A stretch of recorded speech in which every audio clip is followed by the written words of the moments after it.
Alors mon petit témoignage, au jour d'aujourd'hui, ça fait depuis mi-juillet que je ne me suis pas shampooiné les cheveux.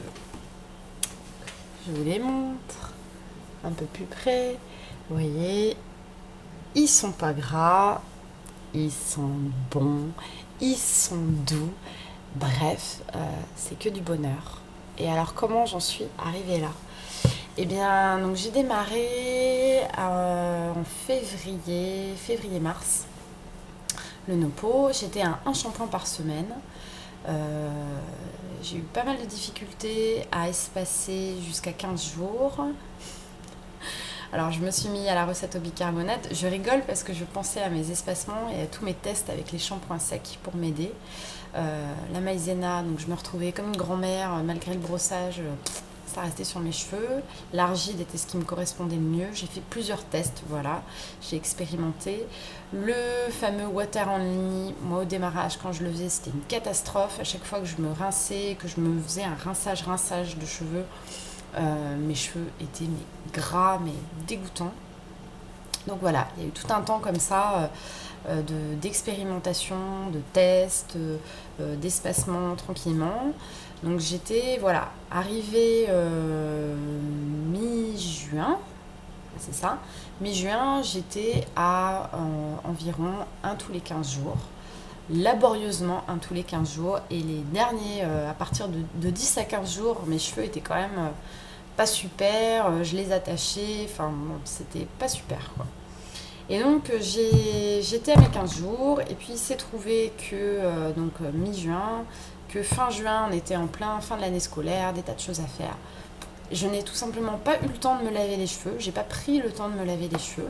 Et puis j'ai laissé passer quelques jours et puis j'ai vu que j'étais à 3 semaines et au bout de 3 semaines, étrangement, mes cheveux n'étaient pas si sales que ça, donc j'ai continué pendant quelques jours plus tard, c'était une catastrophe, ils étaient affreux.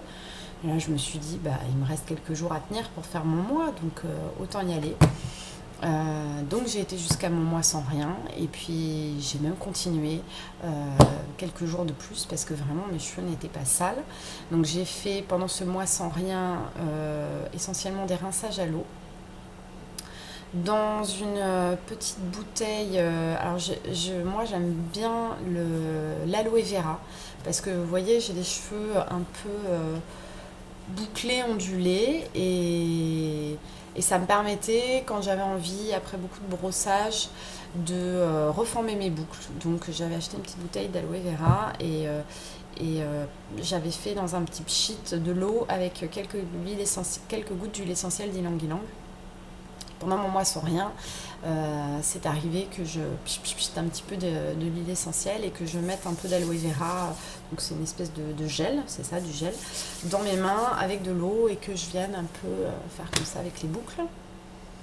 Et voilà, et donc depuis, donc j'ai clôturé mon mois sans rien en me faisant un espèce de shampoing au henné, voilà.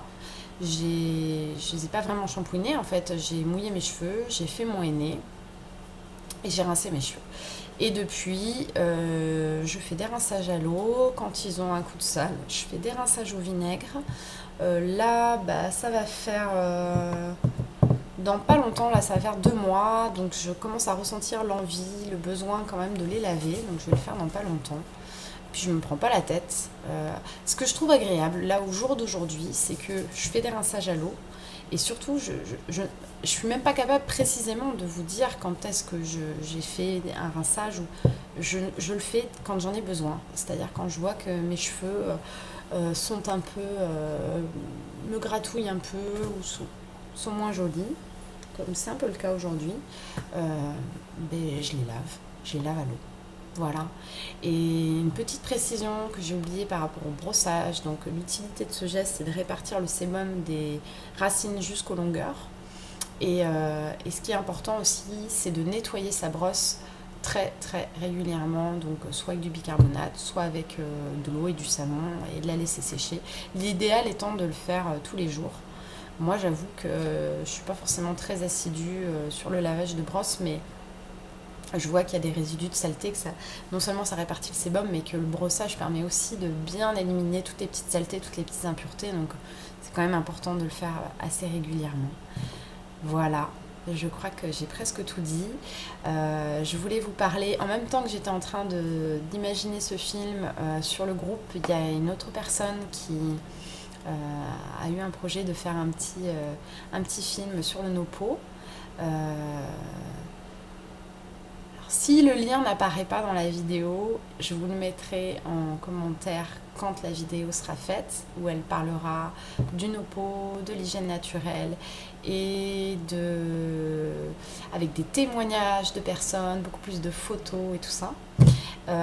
Je vous remets aussi en commentaire l'adresse exacte du blog d'Antigone. Je vous invite vraiment à aller lire cet article. Et elle a fait un deuxième article avec une foire aux questions, toutes les questions qu'on peut se poser par rapport au processus.